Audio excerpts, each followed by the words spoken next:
देखिए क्या बात चल रही थी, भौतिक सुख तथा दुख की उन क्षणिक स्थितियों की प्रकृति से हमें अवगत होना चाहिए। मतलब सुख दुख और हानि लाभ में व्यक्ति को समान व्यवहार करना चाहिए, ये चीज़ हमने कल सीखी थी।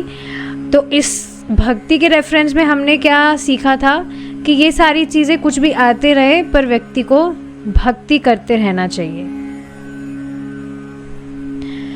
तो देखिए कल हमने देखा था, एक बात हमने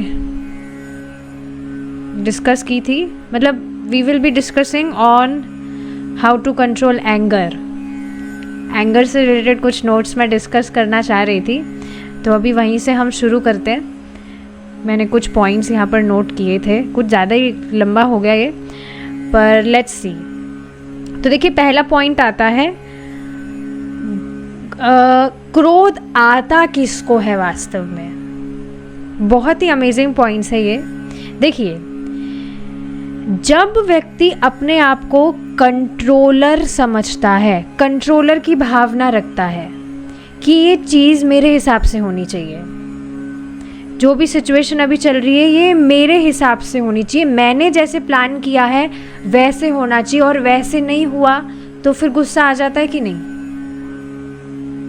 so you can note this down. आप खुद भी नोट्स बना सकते हैं क्योंकि ये सारी प्रैक्टिकल चीज़ें हैं।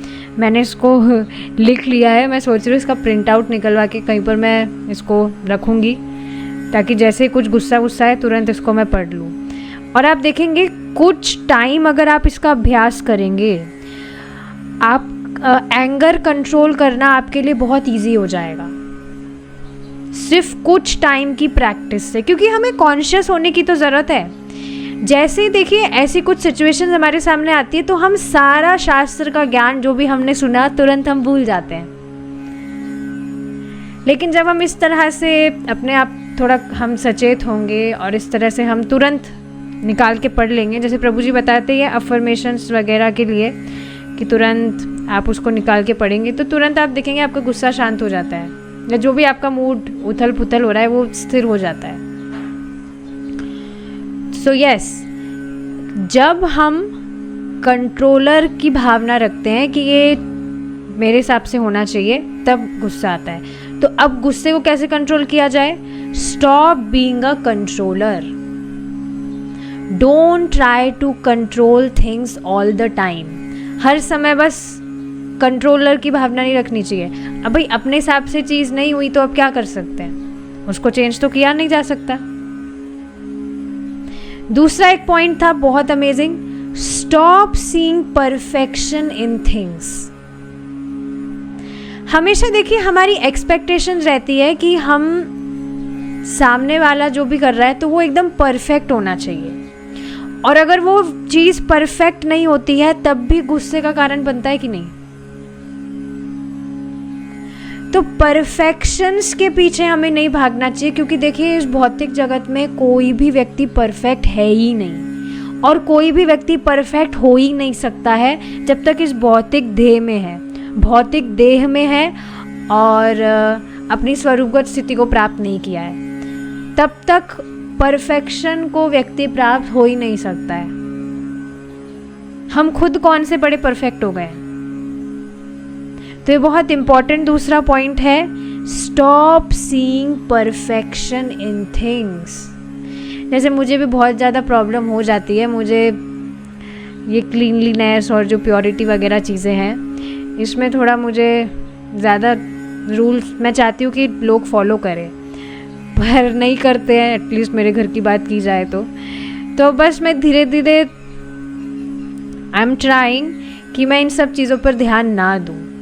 क्योंकि देखिए मैंने सीनियर डिवोटीज से भी कुछ उनसे डिस्कस किया इस विषय में, तो उन्होंने यही बात की कि देखिए भगवान हमारी स्थिति को भी जान रहे हैं। स्थिति मतलब हमारी कॉन्शियसनेस क्या है और सामने वाले व्यक्ति की कॉन्शियसनेस क्या है, वह किस चेतना से प्रभावित है, भगवान उसको भी जान रहे हैं। और देखिए आप सचेत होंगे तो आप पाएंगे कि वो व्यक्ति अभी जिस चेतना से प्रभावित है, आप भी एक समय पर उस चेतना से प्रभावित थे, लेकिन फिर भी भगवान आपको रिजेक्ट नहीं किए।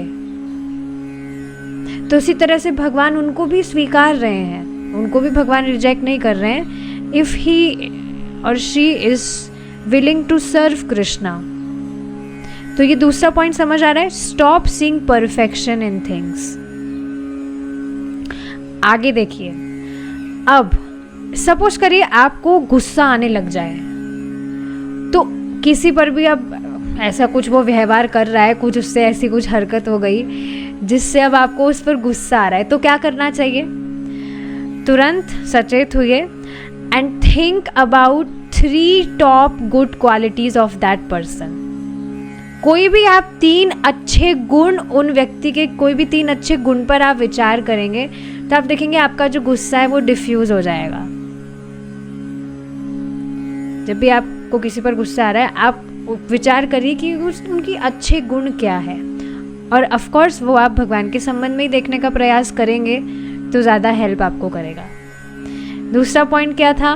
Think about 3 things where he was obedient to you.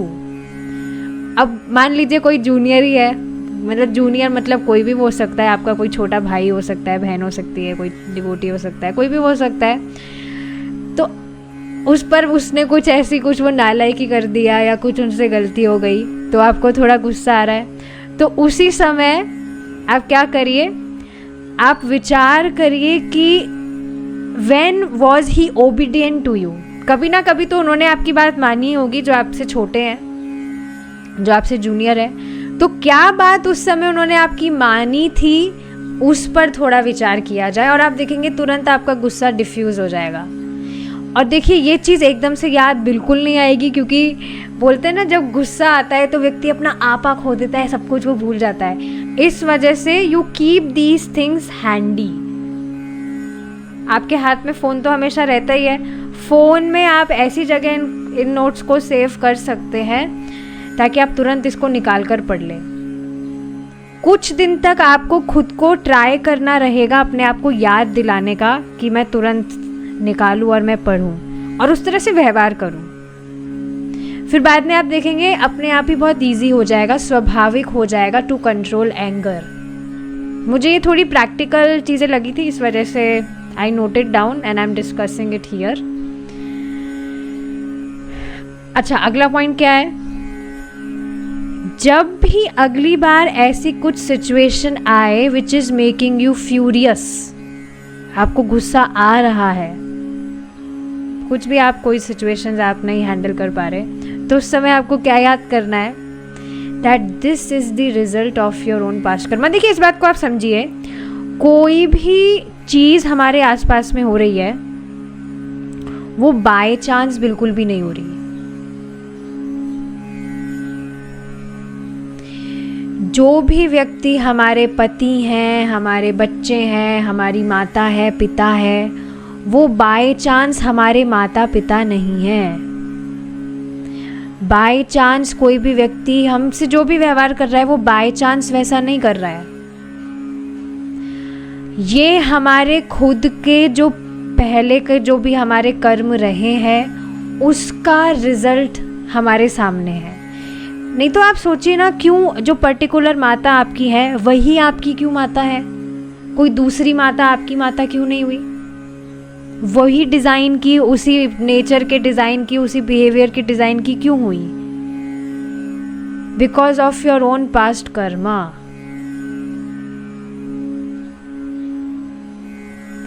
तो ये जो भी रिजल्ट, मतलब जो भी हमारे सामने जैसी भी सिचुएशंस आ रही है वो हमारे ही, हमने ऐसा कुछ पहले किया उसी का रिजल्ट है। ये चीज़ें जब आप अपने आप को याद दिलाएंगे तभी एंगर कंट्रोल कर पाएंगे, क्योंकि इस बात को समझ लीजिए, गुस्से पर काबू पाना इज नॉट ईजी। चैंटिंग करने से ये है ही कि हमारा जो हृदय है वो सॉफ्ट होने लगता है, बट स्टिल ऐसा नहीं कह सकते ना कि बिल्कुल ही गुस्सा चला गया हो। तो उन परिस्थितियों में हमें थोड़ा सचेत होने की ज़रूरत है और उसके लिए आप ये नोट्स पढ़िए। अच्छा, नेक्स्ट क्या है? Do not speak anything at that time. आपको कुछ गुस्सा आ रहा है, बिल्कुल चुप हो जाइए, एकदम मौन धारण कर लीजिए आप, और मौन नहीं रहा जा रहा है, आपको कुछ हो ही रहा है कि मुझे कुछ बोलना है, तो आप तुरंत अपनी माला लेकर बैठ जाइए और हरे कृष्णा बोलिए। गुस्से में भी आप बोल रहे हैं हरे कृष्णा कृष्णा कृष्णा हरे हरे हरे, तो वो भी अच्छा है, भगवान का नाम कैसे भी लिया जाए अच्छा है। और एक माला कंप्लीट होते होते आप देखेंगे आपका पूरा गुस्सा शांत हो जाएगा। लेकिन आप अगर उस टाइम कुछ भी बोल दिए तो आप 100% रेग्रेट ही करेंगे। तो कुछ भी हो जाए उस दिन बिल्कुल इस तरह से हो जाइए जैसे सांप सूंघ गया हो, कुछ भी आप नहीं बोलेंगे, and you just you can chant 1 round of Hare Krishna. अच्छा, और इसमें कुछ पॉइंट्स है कि हमें हमारा जो एंगर है उसको हम इमीडिएटली कैसे डिफ्यूज़ कर सकते हैं, कि जो भी सामने वाला व्यक्ति हमसे जैसे भी व्यवहार कर रहा है उससे कुछ गलती हुई तो उस व्यक्ति को ब्लेम करने की जगह हम हमारे जो भी पूर्व कर्म हमसे हुए हैं, वो हमें याद नहीं है कि हमसे क्या गलतियाँ हुई है क्या नहीं, पर उसको ब्लेम किया जाए कि मैंने ऐसी कुछ गलती हो गई मुझसे, पता नहीं क्यों मुझसे ऐसी गलती हो गई, इस वजह से ऐसा मेरे साथ में हो रहा है। उस व्यक्ति को ब्लेम ना करें, क्योंकि वह तो एक माध्यम है हमारे जीवन में।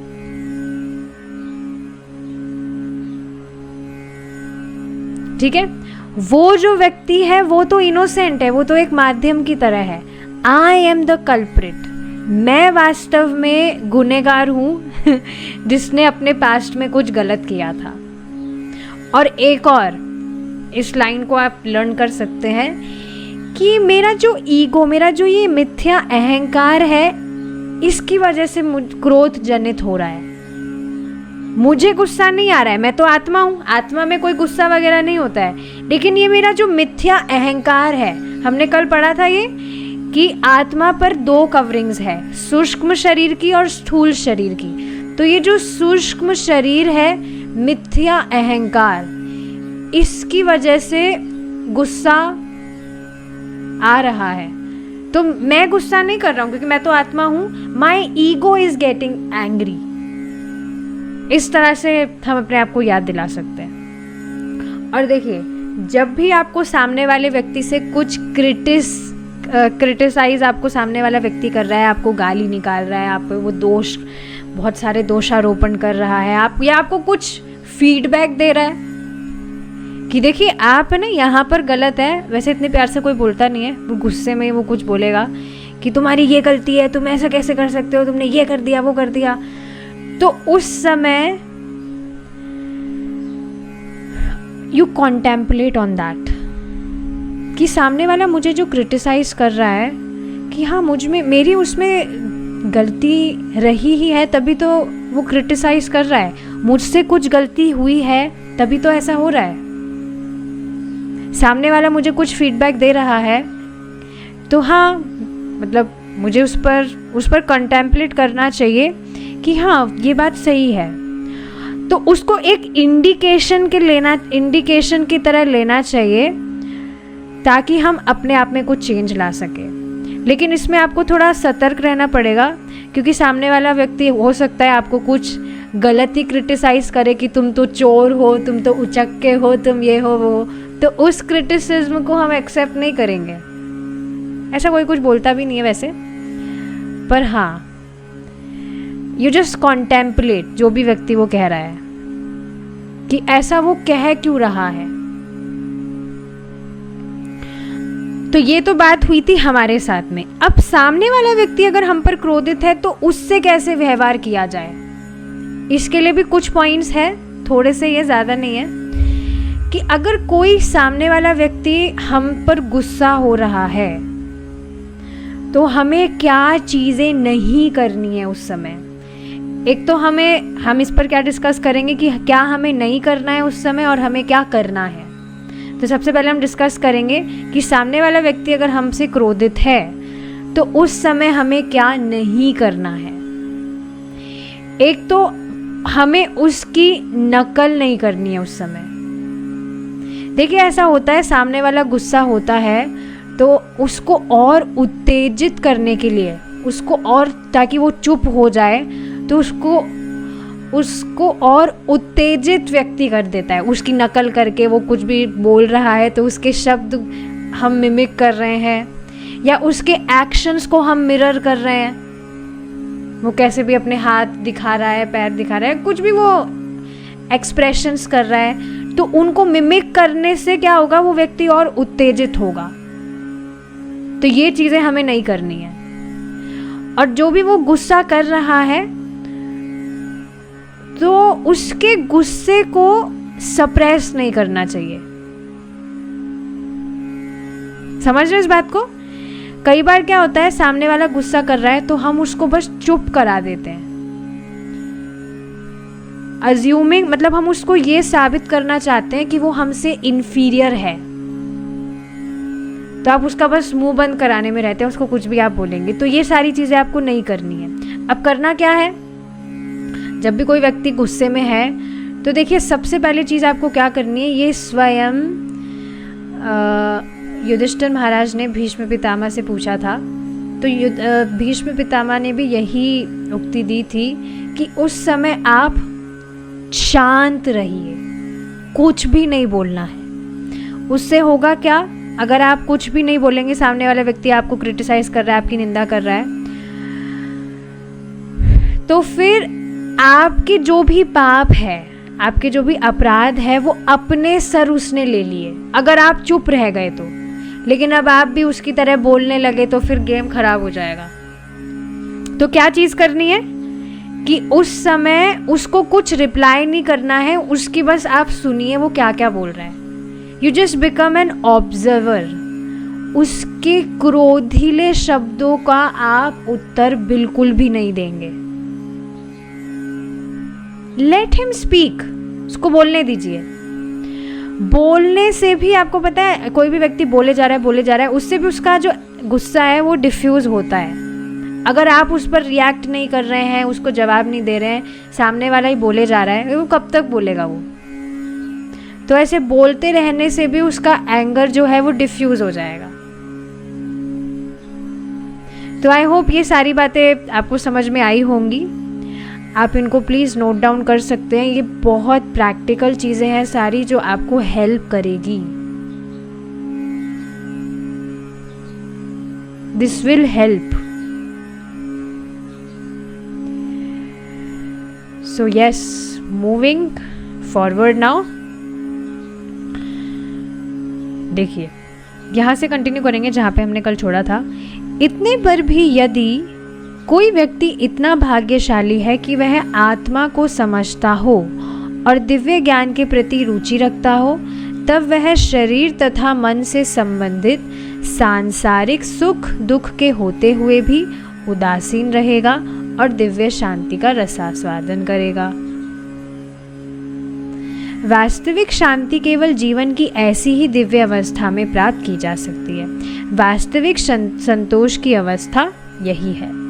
दीर्घ काल तक घर से दूर रहने के पश्चात यदि कोई व्यक्ति घर लौटने के लिए यात्रा करे, इस स्टेप की पहले हम आगे जाए, आप देखेंगे कई बार आपके साथ में ऐसा हुआ ही होगा, सामने वाला कुछ गुस्सा कर रहा है, आपको कुछ भी बोले जा रहा है और आप बिल्कुल कुछ उसको जवाब नहीं दे रहे। You are peaceful. कभी ना कभी आपके साथ ऐसा हुआ ही होगा। मेरे साथ कुछ बार ऐसा हुआ है, हमेशा तो नहीं होता, कि सामने वाला कुछ गुस्सा कर रहा है एंड आई एम चिल। मैं मतलब अपने आप, मुझे मतलब अंदर से ही ज्ञान प्रकट हो रहा है कि हाँ, ये बेचारा समझ नहीं पा रहा, ज्ञान में इस तरह से बोल रहा है, इसको पता ही नहीं है कि सभी हम भगवान के अंश हैं, हमें किसी से कुछ द्वेष नहीं करना चाहिए। इस तरह से कभी हुआ है आपके साथ? तो उस समय आप देखेंगे यू आर वेरी काम, आपको कुछ भी फर्क नहीं पड़ रहा, सामने वाला कुछ भी बोल रहा है, बल्कि आपको हंसी आ जाएगी। मैं हंसना मत सामने, नहीं तो वो और गुस्सा हो जाएगा। पर आप देखेंगे आप बिल्कुल शांत रहेंगे, आपको फ़र्क ही नहीं पड़ रहा है। You are just smiling in your mind कि हाँ, ये बेचारा ज्ञान में इस तरह से दुखी हो रहा है, बिना मतलब ही गुस्सा कर रहा है। मैंने सुना है कि मतलब जो भगवान बुद्ध है उनका ही वक्तव्य है ये, कि कोई भी व्यक्ति अगर गुस्सा करता है तो गुस्सा करना किसके समान है कि वह एक कोयला अपने हाथ में पकड़ा हुआ है, आग मतलब वो जल रहा है, कोयला, कोल, जलता हुआ कोल वो अपने हाथ में पकड़ा हुआ है दूसरे के ऊपर फेंकने के लिए। पर दूसरे पर फेंकने से पहले क्या होगा, उसका खुद का ही हाथ जल जाएगा कि नहीं।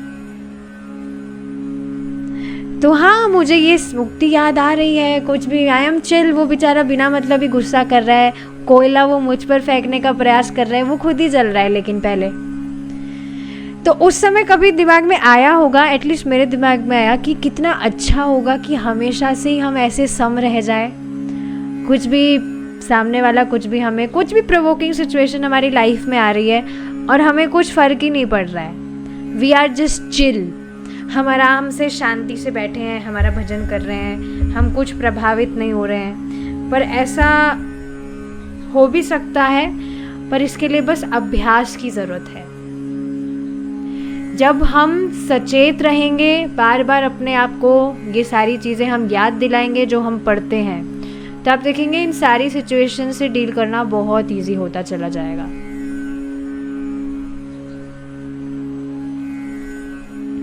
जैसे अब मैं जहाँ तक जानती हूँ, ऐसी स्थिति तो आ ही गई होगी जहाँ पर आप अपना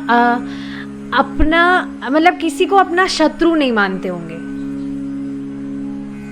क्या ऐसी स्थिति आ गई है ब्रिजभूषण प्रभु जी? क्या आप किसी को भी अपना शत्रु मानते हैं? ऐसी स्थिति से तो ऊपर चले गए होंगे कि नहीं, मैं किसी को अपना शत्रु मान रहा हूँ। तो अब आप सोचिए ना कि ये अभ्यास से तो हुआ। शुरू में भी भक्ति में आने से पहले ऐसा होता ही है, हम किन किन को अपना शत्रु मान लेते हैं। मुझे अभी तक याद है, मैं अपना पता नहीं किस किस को क्या क्या शत्रु मानी हुई थी कि ये तो मेरी बहुत बड़ी दुश्मन है, ये मेरे से बिल्कुल भी प्रेम नहीं करती है, ये तो मेरे से ईर्ष्या ही करती है। लेकिन आप देखेंगे बाद में जब ये सारी चीज़ें समझ में आती है तो आप खुद ही ये सारी चीज़ों से फ्री होना चाहते हैं। मुझे अभी तक याद है कृष्णा कॉन्शियसनेस की बहुत स्टार्टिंग की बात है, ज़्यादा तो कुछ टाइम भी हुआ भी नहीं था, पर मुझे समझ आ रहा था कि हम सभी भगवान के बच्चे हैं और हमें इस तरह से किसी से भी शत्रुता नहीं करनी चाहिए। तो मुझे याद है कि जिसको भी मैं अपना एनिमी मान रही थी, एक लड़की थी कोई, तो I was trying to be nice with her, मतलब मैं उनसे बिल्कुल अच्छे से प्यार वाला व्यवहार कर रही थी और वो देखकर थोड़ा वो सरप्राइज भी हो गई थी कि क्या ये तो बिल्कुल बदल गई, ऐसा कैसे हो गया। पर आप देखेंगे ये नियमित अभ्यास से ऐसा होने लगता है। तो ये सारी चीजें हैं। अब यहाँ से पढ़िए, देखिए, दीर्घ काल तक घर से दूर रहने के पश्चात यदि कोई व्यक्ति घर लौटने के लिए यात्रा करे तो यात्रा से होने वाले कष्ट घर लौटने के आनंद में समक्ष कम हो जाते हैं। यात्रा से उत्पन्न असुविधाएं घर जाने के आनंद के समक्ष गौण बन जाती है। समझ रहे इस बात को? आप कभी यात्रा पे जाते हो कहीं पर भी, जैसे वृंदावन तो भगवान का धाम ही है, लेकिन बीच में वो जो ट्रैवलिंग प्रोसेस होता है, ट्रेन में चढ़ना उतरना, इधर घूमना, भगवान का हम दर्शन कर रहे हैं, भक्तों के संग में हम कथा सुन रहे हैं, वो सब कुछ बहुत अच्छा है, those are very nice movements. But इस तरह से ट्रैवलिंग करना फिर बहुत थकान सी हो जाती है। या आप जैसे भक्ति में आने के बाद में कुछ यात्रा वगैरह करे भी ना हो तो पहले तो कभी घूमने फिरने जाते ही होंगे, तो आप देखेंगे कि बाहर जाकर घर पे आने के बाद में बाहर असुविधाएं होती है यात्रा वगैरह करने में, लेकिन घर हम जब लौटते हैं तो आपने सुना भी होगा कि हाँ, घर जैसी सुविधा तो कहीं भी नहीं है, घर में जो आराम है वो तो कहीं भी नहीं है। ये बात हमें यात्रा करने के बाद में रियलाइज़ होती है कि हाँ, घर जैसी सुविधा तो कहीं नहीं है। तो इसी तरह यदि कोई व्यक्ति दिव्य ज्ञान के बल पर भगवत धाम की दिशा में अग्रसर हो तो शरीर तथा मन के भौतिक क्लेश नगण्य हो जाते हैं। इस बात को देखिए इस तरह से समझे आप, अभी भक्ति में हमें जो भी तपस्या, काइंड ऑफ तपस्या कह सकते हैं, क्योंकि हमें हमारे कंफर्ट जोन से तो बाहर निकलना ही होता है। सुबह हम जल्दी उठते हैं, स्नान वगैरह करते हैं, तो नींद तो त्यागनी ही पड़ती है। ऐसा नहीं है कि हाँ बस अब, मतलब शुरू में तो ऐसा मेरे साथ हुआ था कि मैं सुबह होने का वेट करती थी, अभी भी ऐसा होता है, पर जब सुबह आती है तो थोड़ा बहुत आलस आता ही है। बट यस, अपने कंफर्ट जोन को छोड़ना ही पड़ता है। थोड़ी बहुत तपस्या आप कह सकते हैं, क्योंकि इंद्रिय को हम संयमित कर रहे हैं, तो थोड़ा बहुत तप है। लेकिन आप सोचिए, अभी आप भक्ति कर रहे हैं और जो भी तपस्या, मतलब जो भी कठिनाइयाँ आपको आ रही है, लेकिन एक बार जब आप भगवान के धाम लौट जाएंगे, तो क्या आप इन तपस्या, जो भी संघर्ष आपको करने पड़े, क्या आप इनको कुछ गिनेंगे?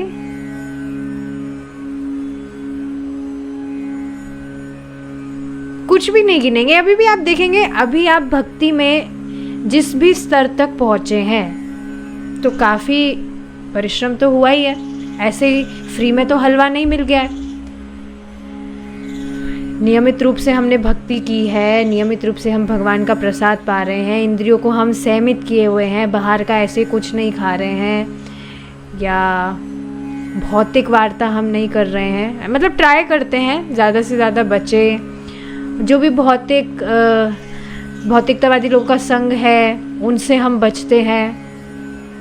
लेकिन ठीक है, शुरू में संघर्ष लगा होगा कि अरे कैसे मैं मेरे फ्रेंड्स को छोड़ सकता हूँ या छोड़ सकती हूँ, हम इतने बेस्ट फ्रेंड्स थे, या बाहर का क्या था वो गोलगप्पे मैं कैसे छोड़ सकता हूँ, या कोई भी वो चीज़ हो सकती है आपकी फेवरेट आइटम, कैसे छोड़ सकता हूँ, या फैंसी ड्रेस, मतलब जो भी वो कंपटीशन वगैरह, जो कुछ भी आपकी आसक्तियाँ जहाँ पर हो, तो उनको शुरू में छोड़ना थोड़ा सा तब लग सकता है। पर अब क्या आप उनको कुछ गिनते भी हैं? तो ये सेम चीज़ यहाँ बताई जा रही है कि अभी जो भी आप कर रहे हैं,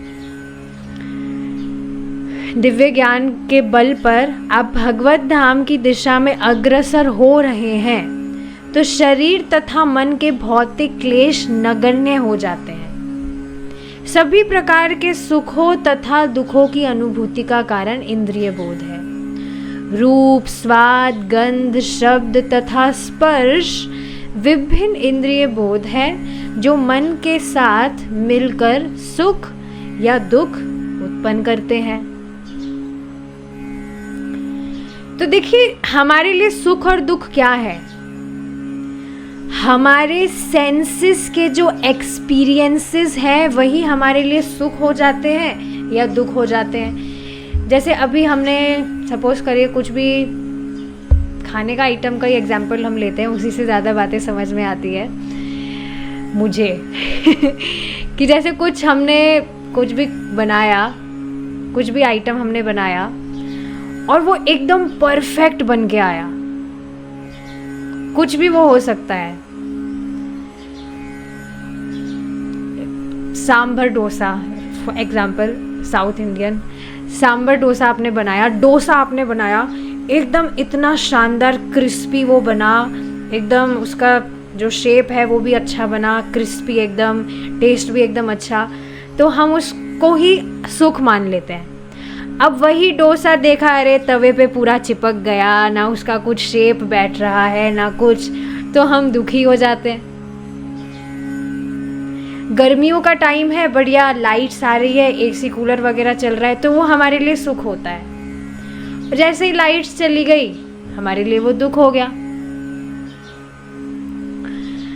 या एक और एग्जांपल से इसको समझिए, एक कोई बुढ़िया थी, तो वो अपने कंधे पर कुछ वजन लेकर चल रही थी, तो भगवान ही उनके सामने आए, उन माता जी के सामने। उन्होंने कहा कि आपको कुछ चाहिए, मैं आपको कुछ भी दे सकता हूँ। तो उन्होंने कहा कि हाँ, मेरी एक सहायता करिए, ये जो बोझा है इसको इस कंधे से आप इस कंधे पर रख दीजिए। तो उस कंधे पर उसको दर्द हो रहा था, तो वो उसको दुख समझ रही थी। अब वो बोझा इस कंधे पर शिफ्ट हुआ, यहाँ पर उनको राहत मिली, तो वो उसको सुख समझने लगी। तो ये हमारे जो सेंशुअल एक्सपीरियंसेस हैं, इन्हीं को हम सुख या दुख समझते, यही हमारे लिए सुख या दुख है। ऐसा वास्तव में है, ये मजाक की बात मत समझिएगा आप। आज ही आप चेक कर लीजिएगा आपके साथ में क्या होता है जिस समय आप सुखी हो जाएंगे और फिर आप किसी समय दुखी हो जाएंगे। हमारे जो सेंसुअल प्लेजर्स हैं, एक्सपीरियंसेस हैं, वही हमारे सुख या दुख का कारण होते हैं।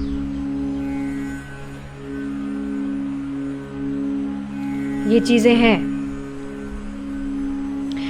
जैसे खुद का ही मैं मजाक बनाऊंगी, अभी जब वृंदावन से वापस यहाँ पर घर पर लौट रहे थे तो 2 ट्रेन होती है बेसिकली, 2 ट्रेन इस बार चेंज करनी पड़ी थी। तो एक ट्रेन में क्या हुआ था, टिकट कंफर्म नहीं हुई थी, तो उसमें लोकल ट्रेन में आना पड़ा था। तो उस ट्रेन में इतनी गर्मी थी, एक तो ऊपर से थोड़ी भीड़ भी थी वहाँ पर, हालांकि सीट तो मिल गई थी बैठने के लिए, पर बहुत ज़्यादा गर्मी थी और बहुत इरिटेशन हो रहा था। मौसम भी इस तरह का था, पूरा चिप चिप चिप चिप हो रहा था। तो बहुत ही ज़्यादा मैं बहुत दुखी महसूस कर रही थी उस समय, मूड थोड़ा अपसेट सा हो ही गया था।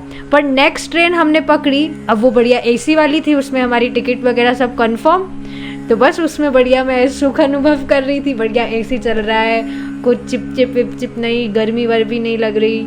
तो आप देखेंगे ये जो सेंसुअल प्लेजर्स, एक्सपीरियंसेस है, ये हमारे सुख और दुख का कारण होते हैं। शीतकाल में ठंडे पानी से नहाने पर हमें कष्ट होता है, किंतु ग्रीष्म काल में वही ठंडा जल हमें आनंद प्रदान करता है। अब बताइए, ये सेंसुअल एक्सपीरियंस सुख दुख का कारण हुआ कि नहीं? बल्कि गर्मी में तो आप देखेंगे ठंडे जल से लोग 4-5 बार नहा लेंगे, और सर्दियों में 2 बार भी नहीं नहाएंगे, गर्म पानी से भी अगर नहाने को कहा जाए तो क्योंकि गर्मियों में भाई आनंद प्रदान कर रहा है ठंडा जल, इसलिए स्नान कर रहे हैं। तो ये सेंसुअल एक्सपीरियंसेस ही सुख या दुख है। शीतकाल में अग्नि हमें आनंद तथा उष्मा देती है कि नहीं? बहुत कोजी सा एनवायरनमेंट होता है, बढ़िया हम हीटर चलाकर बैठते हैं, बहुत कोजी सा लगता है। किंतु ग्रीष्म काल में वही अग्नि कष्टदायक बन जाती है। अतः ना तो अग्नि में ना ही जल में ऐसी आंतरिक शक्ति है जो हमें सुख या दुख प्रदान कर सके, किंतु वे विभिन्न परिस्थितियों में हमारी इंद्रिय अनुभूति के अनुसार हमें सुख या दुख प्रदान करने वाले साधन प्रतीत होते हैं। इसलिए इस जगत में जो कुछ भी है वह ना तो सुखदायी है ना ही दुखदायी है।